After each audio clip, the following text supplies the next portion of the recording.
अस्सलाम वालेकुम, मैं हूं अरबाब जहांगीर। आप देख रहे हैं मेरा यूट्यूब चैनल असली खबर विद अरबाब जहांगीर। उम्मीद है तमाम देखने वाले खैरियत से होंगे।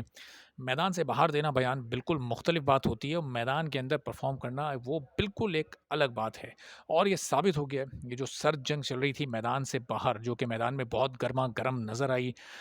ये जंग थी बाबर आजम की इमाद वसीम और मोहम्मद आमिर के साथ। पहले इमाद वसीम का एक बयान आया बाबर आजम के बारे में, वो नाम लेकर उन्होंने बात नहीं की, लेकिन इशारा बाबर आजम थे। उनके चले जाने पर उन्होंने कहा कि चलें, अच्छा है, जो लोग अपने मफाद के लिए खेलते हैं उनकी हमारी टीम में जगह नहीं है। फिर मोहम्मद आमिर का बयान आया कि वो तो जो आखिर के नंबर्स को जो के बैटर्स को जो वो बॉलिंग करते हैं, वही बॉलिंग वो बाबर आजम को भी करते हैं और उनके लिए कोई फ़र्क नहीं है बाबर आजम या किसी और बैटर में, चाहे वो टेल एंडर ही क्यों ना हो। तो अब जब बाबर आजम पेशावर की विकेट पर सामने आए इन दोनों के, तो क्या हुआ? एक मुश्किल विकेट थी, इतनी आसान नहीं थी, उसपे ग्रास मौजूद थी, इसीलिए कराची ने टॉस जीतकर पहले बॉलिंग भी की। मोहम्मद आमिर का इस्तकबाल शानदार कवर ड्राइव से किया बाबर आजम ने, फिर ग्लास करके भी चौका लगाया। इमाद वसीम को भी पहले कट करके एक चौका मारा और फिर जब बाबर आजम ने अपनी 50 मुकम्मल की, क्योंकि 66 रन उन्होंने बनाए 147 के स्ट्राइक रेट से, 7 चौके, 1 छक्का भी उसमें शामिल था।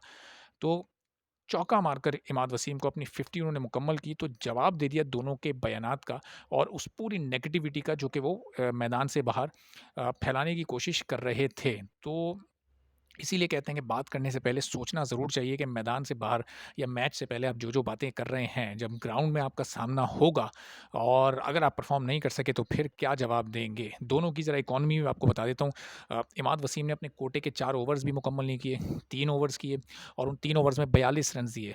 मोहम्मद आमिर ने भी 42 रन्स दिए 4 ओवर में। मोहम्मद आमिर का जो इकॉनमी रेट था वो था 10.5, यानी उन्होंने हर ओवर में साढ़े 10 रन दिए। इमाद वसीम का जो इकॉनमी रेट था वो था 14, यानी उन्होंने हर ओवर में 14 रन दिए। और हम सिर्फ इन दोनों की सिर्फ बॉलिंग इसलिए काउंट कर रहे हैं क्योंकि इनकी जो मेन रिस्पॉन्सिबिलिटी है वो बॉलिंग ही है और इनका मुकाबला बाबर आजम से बॉलिंग में ही था।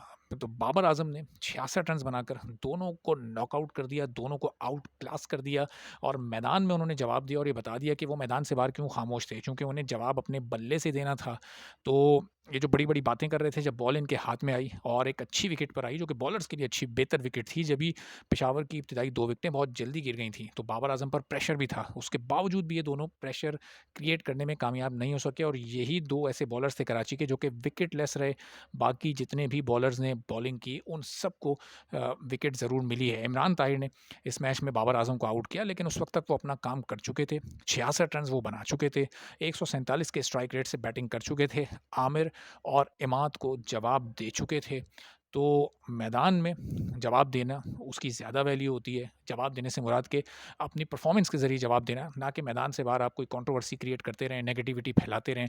उसका कोई फ़ायदा कोई ख़ास होता नहीं है। मीडिया में आप आ जाते हैं, लेकिन फिर आप पर परफ़ॉर्मेंस देने का प्रेशर भी बढ़ जाता है। आप जब परफ़ॉर्मेंस बॉलिंग में नहीं दी, तो फिर ज़ाहिर है बात भी होगी, सवाल भी उठेंगे और फिर जब दूसरा मुकाबला आपस में इन दोनों टीमों का होगा, कराची और पेशावर का, एक बार अब इस बार प्रेशर बाबर आजम पे था कि उन्हें परफॉर्म करना था, दोनों की बातों का जवाब देना था। अब जो प्रेशर है वो आमिर और इमाद पर होगा कि अब वो बाबर के सामने किस तरह की बॉलिंग करते हैं और कैसे वो इस साइकोलॉजिकल प्रेशर से निकलते हैं।